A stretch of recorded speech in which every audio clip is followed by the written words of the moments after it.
Rumeksa ingsun lakune stangaya wara kelawan mekak hawa kang dur angkara senajan setan gentayangan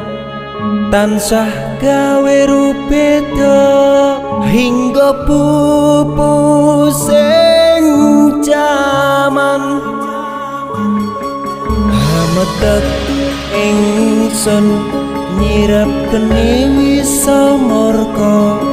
maperhardaning panca saben ula sing netra linambaran sih kawelasan